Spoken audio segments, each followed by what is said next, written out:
Hoy en Cara a Cara repasamos los principales temas del día, muchos asuntos para debatir esta mañana. También hacemos un breve análisis sobre la entrevista que Enrique Alfaro dio ayer en estos micrófonos y que generó, pues digamos, muchos temas nuevos que se tomaron tanto en los medios locales como nacionales. Y más adelante está con nosotros Fela Pelayo, ella es secretaria de Igualdad Sustantiva entre Mujeres y Hombres, porque ayer se instaló el Consejo Estatal para prevenir, atender y erradicar la violencia contra las mujeres en un contexto muy especial luego de las manifestaciones feministas en la Ciudad de México y otras pequeñas manifestaciones que hubo en distintas ciudades de nuestro país. Y bueno, es martes y es martes de Justicia Abierta y Manuel Ayala nos va a platicar de un asunto que es muy controversial aquí en México, porque realmente casi en todo el mundo ya está muy normalizado, que es el uso terapéutico de la cannabis, particularmente para enfermedades terminales o como medicina para combatir el dolor. Hasta las 10 de la mañana estamos en Cara a Cara. Recuerda escribirnos al 3318 80 76 41. En esta mesa dialogan todas las ideas, se genera la noticia y se dicen las cosas. Cara a Cara, la información clara y precisa en voz de sus protagonistas. Cara a Cara, con Enrique Tusaint.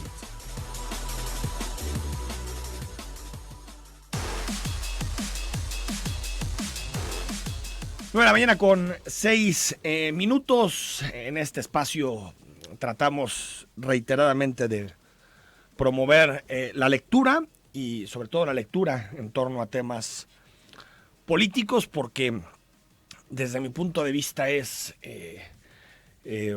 digamos, una forma de politizarnos, como puede haber series, como puede haber programas de televisión. La palabra politizarte suele estar mal entendida en nuestro léxico cotidiano, pero desde mi punto de vista politizarte es entender que detrás de los sucesos diarios que vemos, detrás de los problemas públicos que vemos, pues siempre hay una explicación política. Por supuesto que no solamente explicaciones políticas, también hay explicaciones culturales, económicas, sociales, pero detrás de un joven o una joven que no puede entrar a la universidad, pues hay una explicación política que tiene que ver con asignaciones presupuestales, que tiene que ver con decisiones políticas como tal, detrás del hecho de que no podamos acceder a un sistema de salud público que no ponga constantemente nuestras finanzas personales en riesgo frente a una enfermedad, pues también existen decisiones políticas que han hecho o que le han dado prioridad a que los ciudadanos estemos pagando nuestra salud y que no haya con nuestros impuestos un verdadero sistema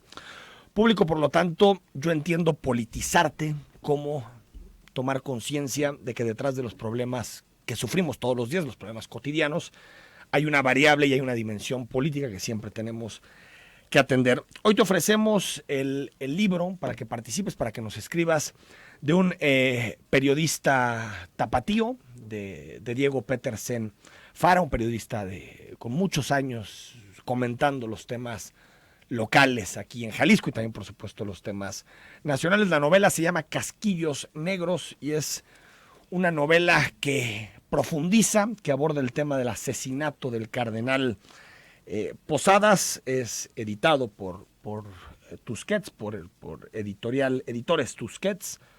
Un libro muy interesante que yo tuve posibilidad de leer ya hace un par de años, pero que es un hecho que marcó a nuestra sociedad, que marcó a Jalisco, por supuesto, el asesinato del cardenal Posadas Ocampo, pero que también supone un hecho fundamental para ese 1994, que es un año que marca un antes y un después en México, para el sistema político, para la economía, para el sistema de partidos. Ese año 94, y si no han visto el documental que en este momento está en Netflix, que se llama 1994, también véanlo, es un buen acompañamiento para esta novela. Participa con nosotros, WhatsApp 3318 80 76 41, y al final de esta emisión tendremos la posibilidad de decir quién se lleva este libro para disfrutar el fin de semana de una novela. Muchos temas para conversar con ustedes esta mañana. Definitivamente el asunto nacional por antonomasia es la disputa política, en este momento dialéctica y en redes sociales, entre Martí Bartres, quien era presidente de la mesa directiva del Senado de la República, de la Cámara Alta, de Morena, Bartres muy cercano a Andrés Manuel López Obrador, del grupo de la Ciudad de México más próximo al presidente López Obrador, con Ricardo Monreal, que es el coordinador de los senadores de Morena. Ambos perfiles pues habían tenido una difícil coexistencia en el Senado, porque Monreal tiene un liderazgo en algunos senadores y Martí Bartres en otros, e incluso representan posiciones muy distintas en torno a lo que tiene que ser el proyecto López Obradorista y en general el proyecto de Morena. López Obrador habló de este tema. Andrés Manuel López Obrador fue una conferencia de prensa en la mañana con algunos temas que surgieron en torno a pues estas portadas fake sobre los libros de historia y bueno, muchas cosas que de pronto nos quitan tiempo importante para debatir los temas que realmente nos afectan, pero habló del conflicto Bartres-Monreal. Ya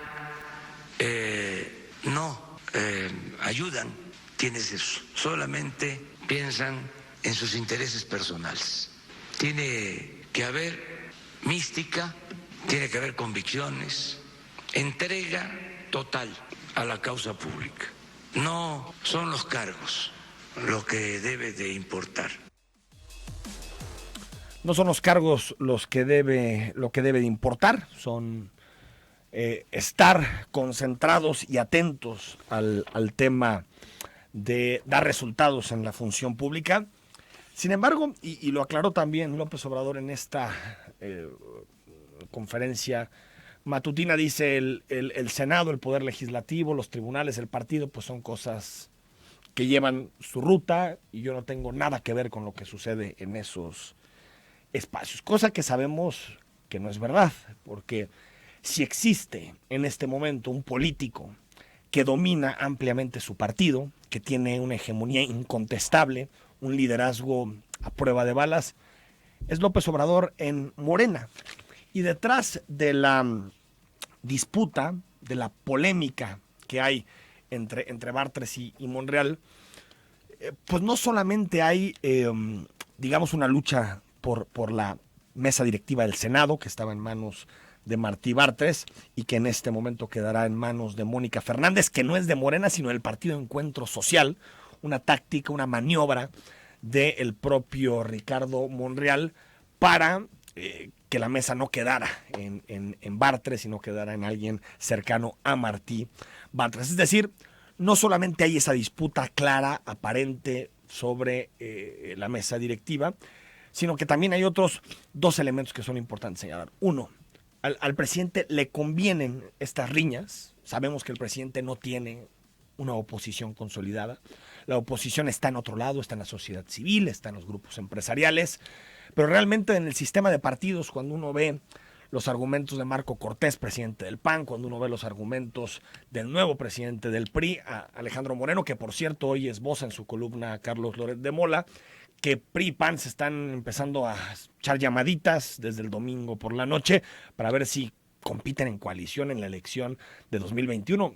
Lo que les falta para pues terminar de darse un balazo en el pie, que vayan PRI y PAN juntos y que aparte legitimen ese discurso de López Obrador que dice que el PRI y el PAN son lo mismo, que es el PRIAN, y si suman al PRD, que le quedan unos poquitos puntitos ahí en las encuestas, pues sería todavía más claro el mensaje. Por lo tanto, él necesita al interior de Morena esos contrapesos y, como otro de los elementos relevantes, Bartres y Monreal sí persiguen proyectos distintos. Son de líneas internas al interior de Morena distintos, pero la idea de Monreal es mucho más de dialogar, darle apertura al empresariado, hablar mejor de las calificadoras, relaciones con la sociedad civil, no estar de pleito con los medios de comunicación. Es decir, detrás de Monreal hay una visión más dialogante de la política y de la construcción de Morena.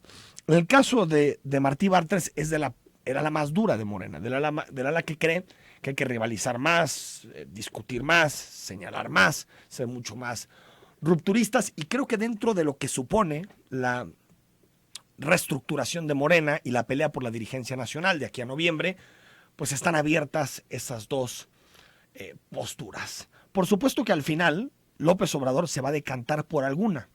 ¿Y cómo sabremos por cuál se decantó? ¿Quién queda en la dirigencia nacional en noviembre?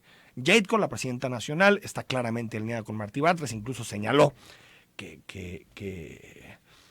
Ricardo Monreal estaba actuando a beneficio personal, y ya veremos en noviembre si es Mario Delgado, si es alguien como Berta Luján, que es más bien de esta corriente, si sigue Polevsky. Ahí es donde López Obrador va a decidir cuál de las distintas corrientes existentes en el interior de Morena tienen más peso para determinar el proyecto futuro.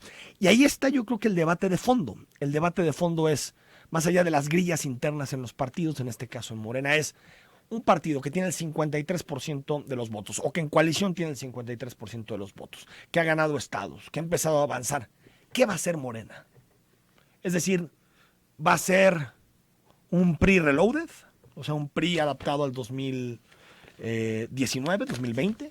¿Va a ser un partido de izquierda más tradicional a lo que sucede en América Latina? ¿Se piensa consolidar más como un proyecto socialdemócrata al estilo más europeo, que eso lo enmarcaría en rutas como la de Mario Delgado, la de Marcelo Ebrard? Creo que las grillas internas sí tienen una lectura que es importante en términos del tipo de partido que va a ser Morena, y por lo tanto el tipo de proyecto político que en este momento tiene las mayorías y tiene el predominio a nivel nacional. Ayer estuvo Enrique Alfaro con nosotros, una entrevista larga, 1 hora, donde pudimos platicar con él. No tuvimos posibilidad de escucharte tus mensajes porque nos comieron los distintos temas. Creo que hay varios elementos que deja sobre la mesa. Primero, el asunto de la Policía Metropolitana, que por cierto, en unos minutos se van a hacer públicas las razones por las cuales Marilena Limón sí se suma al proyecto de Policía Metropolitana. Y una sola corporación que tenga mejores sueldos para los policías, que, bueno, cuando menos estén homologados los sueldos para los policías, que tenga una capacitación homogénea, que tenga un solo mando, que tenga un nuevo diseño para evitar que haya, pues literalmente 11 policías distintas en la misma ciudad. En ese sentido, el modelo se respeta. Quedamos de que no vamos a dar detalles de algunos ajustes que hicimos que me parece van a enriquecer la propuesta hasta el día de mañana, que nos vamos a reunir junto con el Gabinete Nacional de Seguridad. Pero lo que te puedo decir es que el diálogo siempre permite encontrar salidas a conflictos. Ya veremos la eficacia de la Policía Metropolitana, por lo tanto todos los municipios están dentro. A mí mi incertidumbre en torno a este proyecto, después de haber leído el convenio, es si no estamos moviendo todo para que las cosas más o menos queden igual, es decir, nuestro viejo gatopardismo, que al final las policías municipales sigan rindiéndole cuentas solamente al presidente municipal, que el comisario metropolitano sea de adorno, y que tengamos este mensaje de hipercoordinación en la clase política, pero que al final en términos estructurales pues veamos prácticamente lo mismo, el mismo modelo municipal, nada más ahora repartido no con las diferencias municipales, sino a través de cuadrantes. El zapotillo, algo que bueno, pues, y se lo hicimos ver en la entrevista al gobernador, pues algo que de alguna forma las decisiones, las declaraciones que está haciendo en este momento contradicen lo que dijo en 2012, lo que después reiteró en 2017, porque ahora parece que es inevitable que los pueblos que están en torno a la presa del Zapotillo y en torno a Cañadas de Obregón pues sean inundados.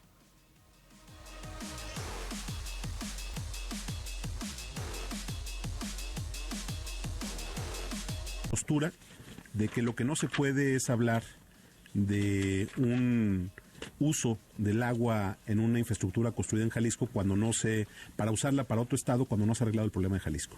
El problema es que la discusión sobre el tema del Zapotillo es una discusión mucho más amplia. Es una discusión sobre el aprovechamiento de la cuenca del Río Verde. Mira, tenemos 40 años en Jalisco discutiendo cómo resolver el problema de abasto de la ciudad de Guadalajara y no hemos llegado a ninguna conclusión. Hemos pasado de los créditos japoneses al proyecto de Arcediano, a las ideas de hacer un segundo acueducto a Chapala, hasta ahora que estamos en el tema de la presa Purgatorio, Zapotillo. Purgatorio, Zapotillo, se analizó lo de Loma Larga, bueno, lo de la presa Solís como una opción.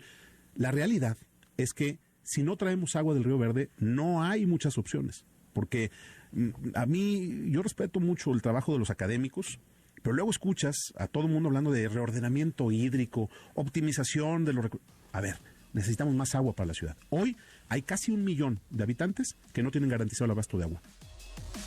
Esta cifra del 1 millón de habitantes causó mucha polémica en redes sociales. Casi 1 millón de habitantes que no tienen asegurados el abasto.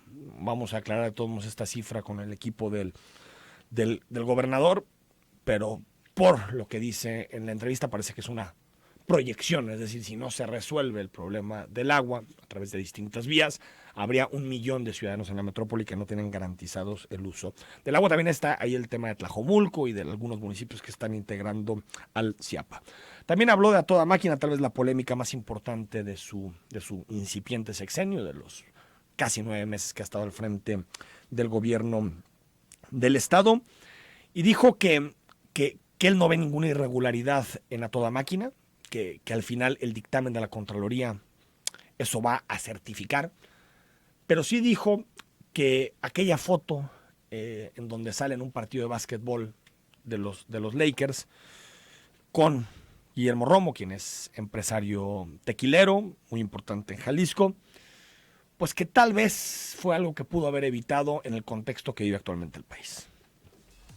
Uno de los programas más exitosos de este gobierno, y les dolió muchísimo a adversarios políticos. Queda perfectamente solventado que no hubo ni una sola irregularidad, al contrario, la manera como se procesó este tema fue en condiciones óptimas en términos de mercado. Bueno, todavía no se sabe, ¿no? La Contralora está por presentar su dictamen. Yo te puedo adelantar que revisamos a fondo el tema y lo que se hizo es algo que está teniendo un beneficio extraordinario. Deberías de ver, mira, tocayo, es que hay una diferencia siempre y les recomiendo que no desechen lo que voy a comentar. La realidad que uno lee en los periódicos y en este día a día del Círculo Rojo y la realidad en la calle. El programa que hicimos de A Toda Máquina lo que está haciendo es algo impresionante en términos de recuperación de la infraestructura del campo que estaba abandonada. Pues ahí están algunos elementos que nos dejó la entrevista ayer con el gobernador Enrique Alfaro. Escríbenos, recuerda que esta mañana estamos poniendo a tu disposición el libro Casquillos Negros de Diego Petersen, una novela sobre el asesinato del cardenal Posadas Ocampo, un año que marcó, por supuesto, a Jalisco. Aquí supuso también un cisma al interior de nuestra entidad, pero también se enmarca pues, en esos años del final del salinismo, 93, 94, que fueron pues, la crisis del régimen político para nuestro país. 9 de la mañana con 22 minutos, escríbenos al 33 18 80 76 41. Que nos envías, hay algunos temas, por ejemplo, el apoyo al transporte público, que hoy es tema por ese adicional que le dan a empleados del Congreso.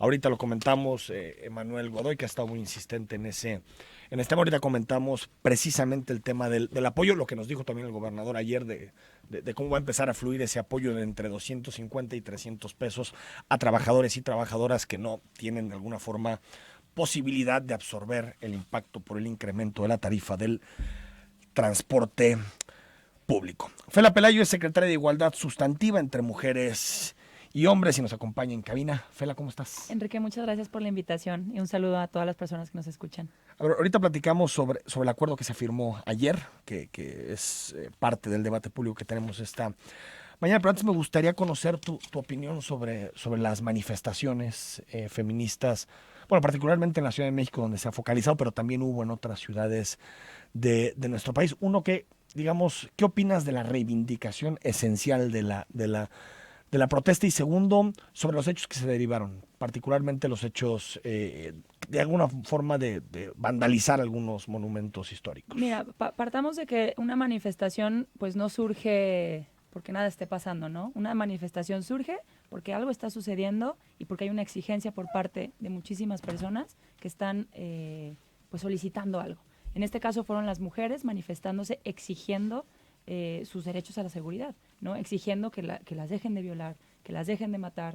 Y me parece que hoy está el hartazgo que tienen las mujeres en todo el país, que pues bueno, sale una manifestación de esta naturaleza que pone en el centro del debate el tema de la violencia contra las mujeres. Entonces, Yo creo que históricamente los cambios sociales que se han generado ha sido a partir de manifestaciones de esta naturaleza. Digo, hemos visto también en la historia muchísimas mujeres pues pidiendo las cosas por favor, en bonito, y de repente pues pareciera que desde esta lógica, en muchos casos machista, debo de decirlo, pues es como, oigan, mujeres, pues pidan las cosas bonito, ¿no? Porque esto nos ofende un montón. Pero si pidiéndolas bonitos vemos que difícilmente hay resultados, por supuesto que hay un enojo por parte de miles y millones de mujeres que salen a manifestarse. Si bien... Ahora, no fue generalizado, ¿no? No, a veces no parece, fue generalizado. uno lee los encabezados del día siguiente en la prensa y parece que, bueno, eran turbas con machetes y, Sí, y también. fuegos prendiendo todo lo que También estaba a su paso. También hay que dejar claro, todo lo que sucedió ese día, todo tiene arreglo. Es decir, el ángel rayado, por supuesto que tiene arreglo, vidrios rotos tienen arreglo, todo tiene arreglo. Lo que no tiene arreglo es cuando violan a una mujer, cuando matan a una mujer por ser mujer, eso no tiene arreglo. Y precisamente esa manifestación, pues es un hartazgo de lo que se vive todos los días en este país. Entonces, me parece que son señales que nos mandan a nosotros como funcionarios públicos y funcionarias que necesitamos poner muchísima atención a lo que nos están diciendo, porque esto no es de a gratis, es decir, no es una organización política moviendo a las mujeres. Bueno, No. hay quien cree eso, que es una conspiración global, pero Bueno, eso, pero creo que son los menos, los entonces menos. ya no es una la realidad opinión, es ¿no? que es un hartazgo, digo, nosotras lo vivimos todos los días en nuestras instalaciones, todos los días recibimos mujeres víctimas de violencia de muchísimos tipos y por supuesto que lo que sucedió el viernes pues es lo que denota, ¿no? Lo que pone en el centro del debate y me parece que pues es importante hablar de eso. Y ahí fíjate que hay una imagen que se viralizó mucho en redes sociales donde golpearon a un reportero. ¿La viste? Sí, totalmente. Pero fíjate, chistoso, esa imagen, quien golpeó a un reportero es otro hombre. Así es. O sea que se volvió, digamos, porque estaba también esta dimensión de la manifestación feminista está atentando contra la libertad de expresión y contra la libertad de prensa. Claro, pero fue un cuando hombre ves que el lo video, hizo. que aparte es una brutal, es un golpe Sí, sí. a ver, que te Terrible. genera escalofríos y creo que la violencia tiene que ser condenada siempre. Sin poner asegúnes, ni peros, ni sin embargos. Pero sí hay que decirlo que seguramente esta persona, pues, no sé si era de la manifestación, no sé si era de la protesta, porque ha habido muchas manifestaciones feministas en los últimos años, 3, 4 años. Yo no recuerdo actos violentos. O sea, no recuerdo que en general son manifestaciones pacíficas. Así es, lo dices con toda claridad. Fue un hombre el que le pegó a otro hombre y lo curioso también es que las reacciones de todo el mundo fue estamos contigo, amigo, estamos contigo, compañero. Muchas de las críticas que se han surgido por parte de muchísimas mujeres es ojalá y se preocuparan tanto por una mujer violada más que con... Digo, esto no justifica para nada la violencia que vivió el cuate.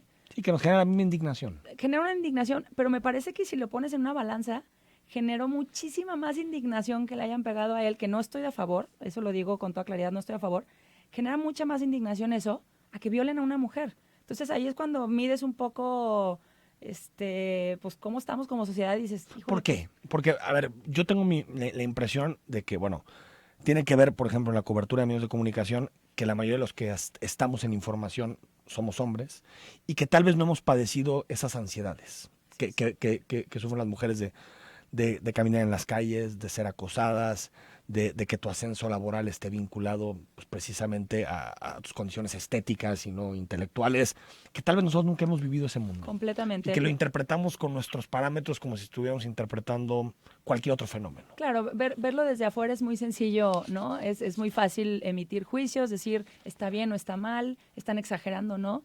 Cuando vives como mujer miedo por salir sola en la noche a la calle, que te tienes que cuidar, bueno, hasta de tu sombra para que no te pase nada, ahí es cuando te das cuenta que la diferencia es grandísima. Yo con muchos amigos hemos tenido evidentemente Uber. Yo cuando me subo a un Uber jamás piensas que te tengo van miedo. a violar. No. A ver, nosotras de entrada es, pues a lo mejor te van a asaltar, pero de entrada es, puta, ojalá que no me violen. Sí, con que me quiten O sea, el dinero, eso ¿no? es de entrada, ya nos subimos las mujeres pensando de que por favor que no me violen, entonces ya estás de que compartes tu ubicación. O sea, vivimos una situación de violencia muy distinta las mujeres y los hombres en términos de violencia de género. Oye, ¿no? hasta lo que eliges de ropa todos los días, ¿no? Claro, Yo, claro. realmente, bueno, más allá de decir estoy muy fachoso, muy elegante, lo que sea, A ver, no lo debates voy a mucho poner- lo que lo te voy a pones poner de un ropa ejemplo todos muy los días. sencillo. Un hombre puede salir en su bicicleta en shorts un día caluroso sí. sin problema.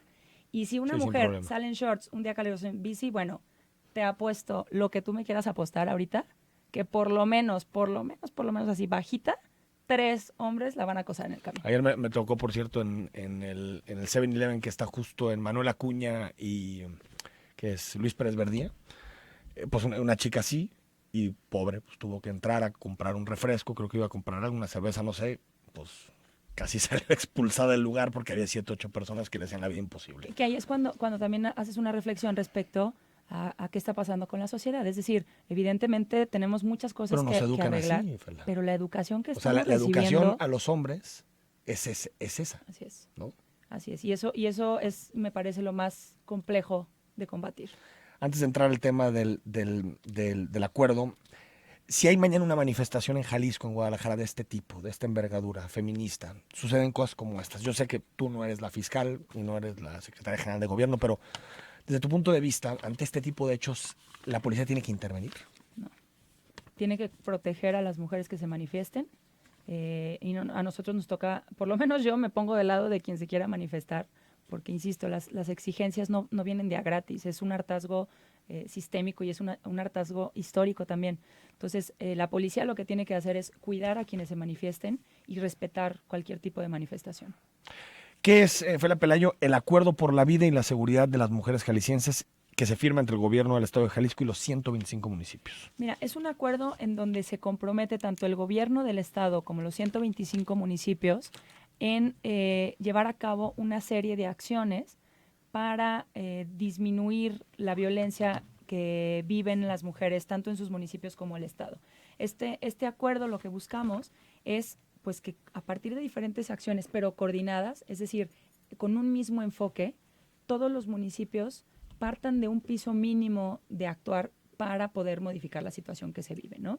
En el caso de los municipios, por ejemplo, ellos se comprometen el día de ayer a crear un protocolo de prevención para casos de acoso y hostigamiento. Es decir, se suben al compromiso de decir, dentro de mi administración no va a haber acoso y hostigamiento y entonces voy a tener mi propio protocolo. Dentro del gobierno. Dentro del gobierno. En el gobierno de Jalisco lo tenemos, pero no es parte de los acuerdos de ¿Y qué nosotros. es? Que puedas denunciar anónimamente. Que tengas una herramienta de denuncia, que dentro de tu instancia municipal tengas una conformación de comités, de tus órganos internos de control, de una serie de seguimientos para poder denunciar. Es decir, una herramienta de denuncia que te ayude a evitar que pasen ese tipo de casos. Por ejemplo, ellos se comprometen también a fortalecer sus instancias municipales de las mujeres. Ahorita en Jalisco tenemos todavía 10 municipios que no tienen instancia municipal de la mujer y por supuesto que eso pues te aleja a tener un equipo de trabajo que coma, cene y desayune igualdad y no violencia, ¿no? Entonces se requiere fortalecer las instancias municipales, elaborar, por ejemplo, tener sus 2 reglamentos. Los municipios tienen la obligatoriedad de tener un reglamento de igualdad y un reglamento de acceso a las mujeres a una vida libre de violencias. Y ahorita, bueno, nosotros nos adelantamos con esto un poco, llevamos ya 85 municipios capacitados en torno a marco normativo. Ya está en su cancha de estos 85 municipios el hacer su actualización, en hacer su armonización normativa. Pero bueno, esperamos que en este año podamos tener los 125 municipios con sus 2 reglamentos. Tienen que instalar sus consejos y sistemas municipales también para prevenir, atender y sancionar la violencia contra las mujeres. Esto es importante porque también tienen que tener un piso de dónde partir, ¿no? Es decir, si no tienes un sistema, si no tienes reglamentos, pues entonces tampoco tienes una guía que seguir respecto a cada quien actúa actuar. según Cada quien su actúa, criterio, según lo que cree que es según correcto. la voluntad. Esa también es otra. Ya teniendo un reglamento, pues ya por lo menos tienes un marco jurídico que te dice, oye, pues se tiene que hacer esto porque lo dice el reglamento, ¿no? Están comprometiéndose a asumir el protocolo homologado de órdenes de protección. Este protocolo homologado, que presentamos también ayer algunos avances, es un protocolo que busca que todas las mujeres de Jalisco sean atendidas bajo los mismos estándares. Es decir, que no exista un estándar para Guadalajara, otro para Zapopan, otro para Ixtlahuacán, otro para El Salto. todos tienen ya, este protocolo lo hemos trabajado en los últimos 5 meses directamente con los comisarios y comisarias del área metropolitana de Guadalajara. Explícanos los elementos fundamentales, porque las órdenes de protección son esenciales para salvar la vida de una persona. O sea, si hay una mujer que está siendo pues víctima de violencia con su pareja o con algún hombre, pues el hecho de tener una orden de protección efectiva puede salvar su vida. Completamente. Mira, las órdenes de protección tienen objetivos como muy, muy específicos, ¿no? Primero, pues ampliar los servicios, que eso, aquí destaca un dato importantísimo, solamente el 9% de las mujeres que viven algún tipo de violencia denuncian. Entonces eso, por ejemplo, pues nos preocupa porque en el momento que se animen a denunciar, pues nosotros tenemos que tener la capacidad Solo de responder. el 9%. Solo el 9%. Y ya está rebasada. O sea, ya la Fiscalía, el Ministerio, las policías ya están rebasados con el 9% de las denuncias. Así es. En teoría, con los ajustes presupuestales que se hicieron este año para alerta de violencia, con algunos presupuestos de fondo federal que se han bajado por parte del Centro de Justicia para las Mujeres, todo esto se tiene que arreglar. Incluso uno de los puntos que firmamos nosotros como gobierno del Estado es disminuir los tiempos de atención a las mujeres. Ahora, esto no significa que van a salir en una hora, puesto que hay un acompañamiento psicológico, psicosocial, hay que levantar una denuncia, es decir... Pero lo primero es la seguridad, ¿no? Lo primero es la seguridad. A ver, déjame ir al corte, seguimos con Fela Pelayo, analizamos el asunto de órdenes de protección y más temas con relación a la agenda de género en Jalisco. Recuerda, escríbenos Casquillos Negros de Diego Petersen, si te interesa la novela sobre el asesinato del cardenal Posadas Ocampo, escríbenos al 3318 8076 41.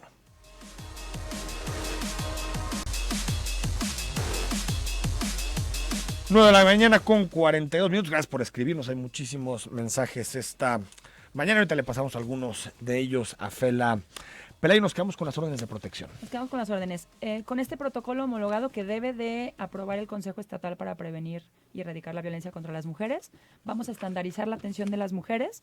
Te comentaba que en este protocolo, por ejemplo, ya estamos incluyendo los riesgos, una semaforización de riesgos. Esto es importante porque se mide qué tanto riesgo corre una mujer, ¿no? Si es moderado, si es medio, si es elevado, si es un riesgo inminente, y entonces se tiene que actuar de alguna u otra forma. Estamos haciendo un protocolo de intervención especial para situaciones de riesgo particulares, por ejemplo, cuando la persona generadora de violencia es policía o militar activo o integrante de cualquier... Que ha habido casos, ¿no? Claro. Últimamente ha habido... De hecho, hasta ahorita van 3 elementos de la policía ¿De que qué han sido policía? separados, según yo, de la Fiscalía del Estado. de la estatal. De la estatal. Según yo, han sido ya, más bien... separados para investigarse. Ya son separados de su cargo. Automáticamente, en cuanto se recibió la denuncia, fueron separados de su cargo y se están investigando. Nosotros creemos que pues nadie nos puede cuidar en la calle si en su propia casa pues se genera violencia, ¿no? Pero tenemos estos procesos de situaciones de riesgo específicos para mujeres. Hay un plan de seguridad y seguimiento para las mujeres víctimas de violencia. Hay una canalización especial para las hijas e hijos y la mujer víctima de violencia en casos de riesgo inminente. Hay un seguimiento, por ejemplo, anteriormente cuando las órdenes de protección se vencían, porque tienen una vigencia, cada caso es distinto, se olvida. Eso lo determina el juez. Eso lo determina quien emite la orden de O sea, protección. el MP o... Así es. Ahora lo que estamos haciendo, lo que implementamos fue de que independientemente de que se cancele la orden de protección, se da seguimiento a la víctima. Una llamada, un rondín, este tipo de cosas que fortalezcan y que no pongan en riesgo a la mujer, ¿no? Entonces, son una serie de acciones que están incluidas en este protocolo que nos parece que va a ayudar mucho, sobre todo porque si una mujer es víctima de violencia y hace su denuncia porque vive en Guadalajara, pero trabaja en Zapopan, pues, por ejemplo, ahí ya valió, porque es diferente la información que tiene Guadalajara que la que tiene Zapopan. Con este protocolo homologado, que incluye un registro único de atención a mujeres víctimas de violencias, se evita la revictimización y se tiene información estés en donde estés, ¿no? Entonces, digamos, el policía de Zapopan va a tener la misma información que tiene el policía de Guadalajara y sabe que ella es una probable víctima. Y va a tener toda la información si su agresor es policía, si su agresor tiene acceso a algún estupefaciente, algún arma, alguna droga, si forma parte de alguna organización. Todo el perfil de la víctima, todo el perfil del agresor, que esto también es bien importante, que le permite actuar de manera mucho más estratégica y mucho más certera con las mujeres. Los brazaletes, todo este debate. Los brazaletes, mira... GPS y todo esto. En Zapopan ha funcionado. Zapopan tuvo la iniciativa de tener pulsos de vida en su municipio. El resto de los municipios también... ¿Ha funcionado ellos por qué? Ha funcionado porque hay una capacidad de respuesta, es decir, tienen una capacidad instalada. ¿Sí tienen identificados a los presuntos agresores? Porque según yo todavía no tienen sentencia. No, me refiero para mujeres. Para mujeres, para mujeres. El pulso de vida, que es un dije, que las mujeres en el momento de tener un riesgo pulsan su dije y automáticamente llega una señal al C4. ¿Y el tiempo de respuesta? Esa es justo la parte que hay que tener mucho cuidado. Nosotras presentamos la estrategia ALE, en donde estamos asignando 4 millones de pesos a los municipios que tienen la alerta de violencia, y ellos pueden, por ejemplo, adquirir pulsos de vida con este recurso. Pero hay que ser bien cuidadosos, porque si tú tienes pulsos de vida, pero no tienes la capacidad de respuesta, de nada te va a servir. Entonces, varía mucho. Los brazaletes para los agresores, pues es un tema que, si bien el Congreso del Estado aprobó este año que los agresores tuvieran un brazalete, pues yo también le preguntaría, primero, pues, al Congreso, ¿no? Pues, ¿qué tan complicado es quitarte un brazalete para que no te sigan? Hay cierta tecnología y tal, pero por otra parte... Sí, o sea, si es eficaz o no. Si es eficaz o no. Hay algunos países que lo han implementado con cierta eficacia. Pero son países que tienen, estamos hablando de lugares que tienen... Los nórdicos, sobre todo. Claro, que tienen unos niveles... Tres casos. Tienen tres casos al año. 3 casos de violencia y unos sistemas de seguridad que, bueno, ya quisiéramos una cuarta parte. Pero lo que sí es bien importante, ha habido señalamientos por parte de las Naciones Unidas que estos brazaletes son contra los derechos humanos de los agresores. Entonces, es complicado. Y solo para concluir, feminicidios, porque veía algunas portadas donde hablaban, Fela Pelayo, de feminicidio en tal lugar, feminicidio en tal otro.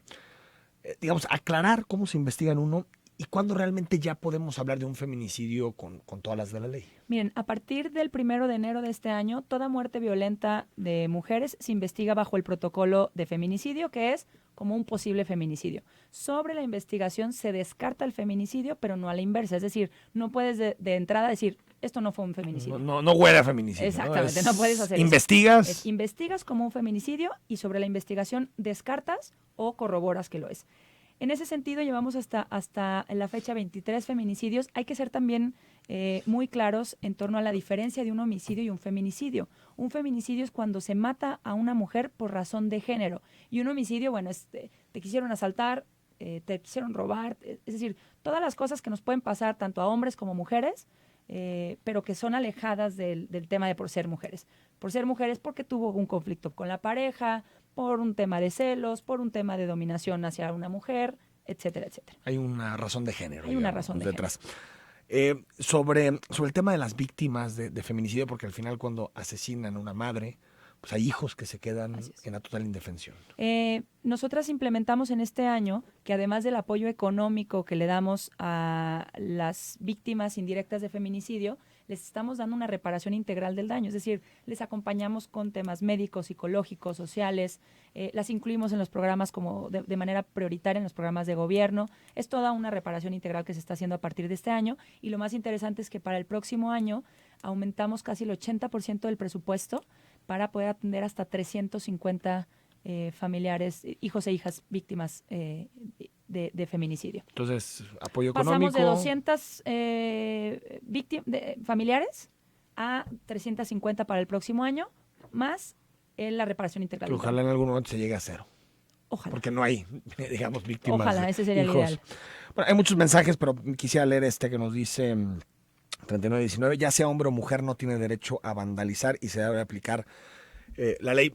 Nadie tiene derecho a vandalizar. De pronto, bueno, lo que a mí personalmente, no sé si fue la pelea de opinión, lo que a mí me molesta es la generalización. O sea, que se piense que el movimiento feminista es violento. Completamente. Es como, por ejemplo, cuando sucede mucho, yo soy futbolero, cuando existen problemas de que 2, 3 aficionados se meten a un Oxxo, destrozan el Oxxo, se roban cosas al interior, y la afición de Chivas toda es violenta. Pues no, claro. Es que no lo son. Es decir, creo que este tipo de generalizaciones dañan a cualquier movimiento. En este momento hablamos del feminismo, pero hay muchos, los estudiantes de Ayotzinapa. Es decir, esa criminalización constante que tenemos en la cabeza. Yo comparto también. Yo comparto esa visión. No todas, de hecho, la mayoría de mujeres que se manifestaron el viernes lo hicieron de manera pacífica. Algunas, pues, digo, yo siempre les pregunto, oye, si te violan a tu hermana, a tu mamá, a tu novia, a tu esposa, pues a lo mejor también estarías rayando y rompiendo lo que pudieras, ¿no? hay que contextualizar las cosas y hay que también ponerlas en una justa dimensión. Empatía. Así es. Gracias. Al Fue la pelea por haber contrario, estado con Enrique, nosotros. gracias a ti. Vamos al corte, hablamos de justicia abierta y te decimos quién se lleva el libro de Diego Petersen.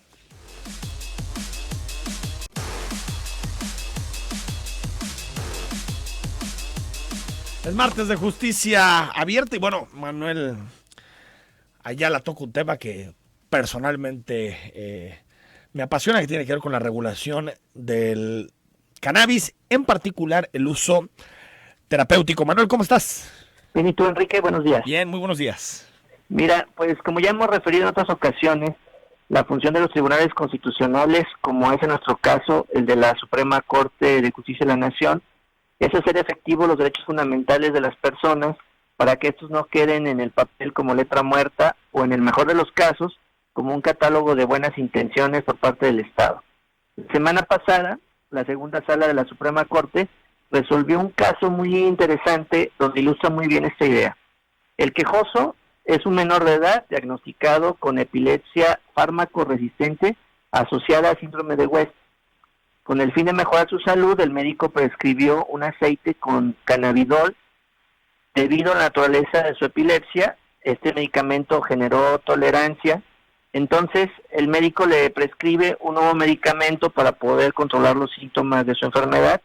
En esta ocasión le receta una preparación con tetrahidrocannabinol o THC. El 20 de junio de 2017 entró en vigor un decreto que reformó diversas disposiciones de la Ley General de Salud para regular el uso de la cannabis y sus derivados, entre los que se encuentra el THC, exclusivamente para fines médicos. Para cumplir lo anterior, en el artículo 4 transitorio de ese decreto, se ordenó a la Secretaría de Salud que armonizara todos los reglamentos y la normatividad correspondiente en un plazo de 180 días. Como transcurrió en exceso el plazo que la autoridad tenía para armonizar las disposiciones, es decir, los 180 días, eso vulneró el derecho a la protección de la salud, en este caso, el del niño de que yo les platicaba. Ante esto, él promovió un juicio de amparo.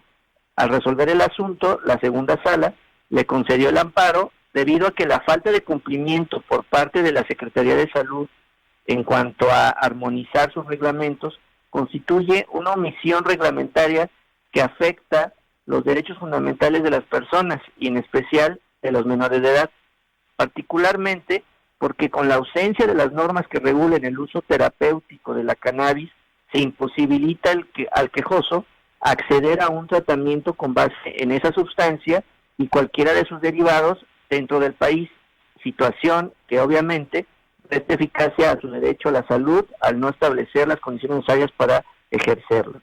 Además destaca que el interés superior de la niñez relacionado con la salud del quejoso no se limita nada más a escucharlo en su calidad de paciente o brindarle una atención médica, sino también implica la asignación por parte del Estado de recursos suficientes y la creación de políticas públicas para otorgar servicios médicos de la mejor calidad para su bienestar y desarrollo integral.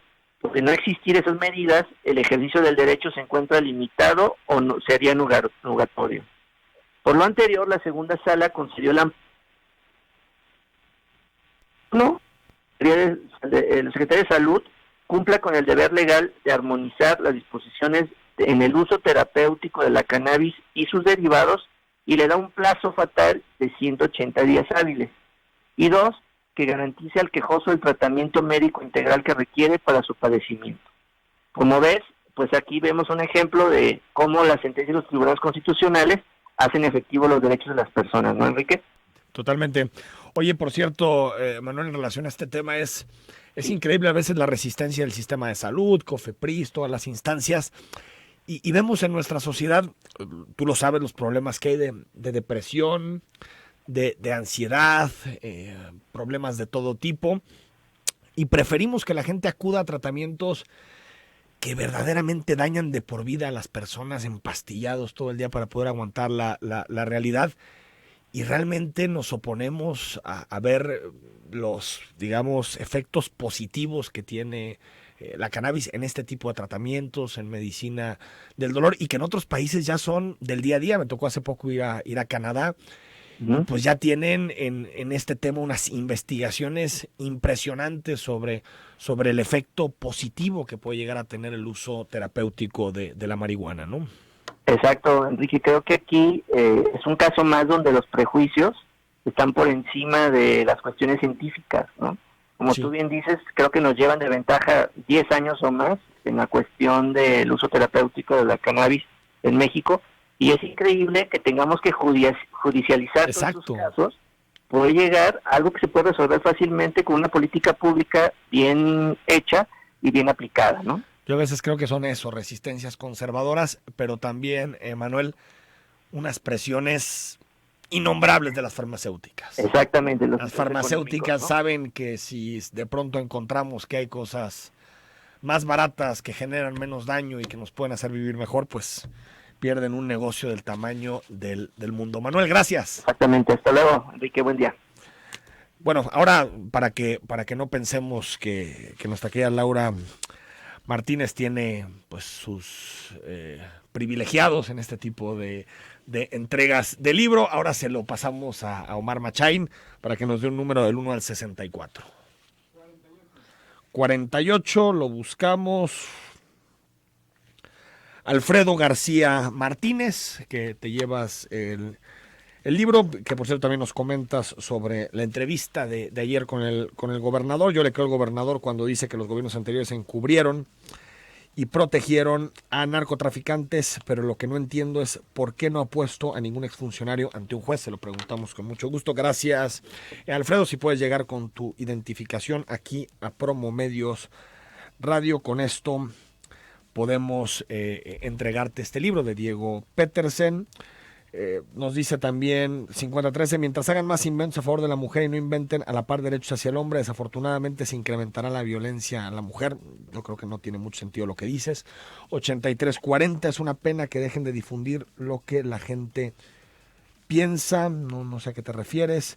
Alfonso, estimado Enrique, buen día, quiero participar en el libro de Diego Petersen. ¿Habrá posibilidad, Alfonso, de Ayer no escuché en su programa ningún cuestionamiento al gobernador de parte de los radioescuchas? Sí, no tuvimos tiempo para hacerlo y bueno, al final se nos fue la hora con algunas preguntas que tenemos para el gobernador. Pues, al final muchas veces nos come el tiempo. Gracias por todas las personas que quieren participar. Estela y Alfredo, Enrique, buen día, gracias por el programa, siempre con temas muy interesantes. Muchas gracias. A ver, hay muchísimos mensajes. Gracias por estar en comunicación con nosotros. Mañana retomamos. Mañana sí va a estar el presidente municipal Pablo Lemus a partir de las 9 de la mañana aquí en Cara a Cara. Soy Enrique Tucen. Nos escuchamos mañana miércoles.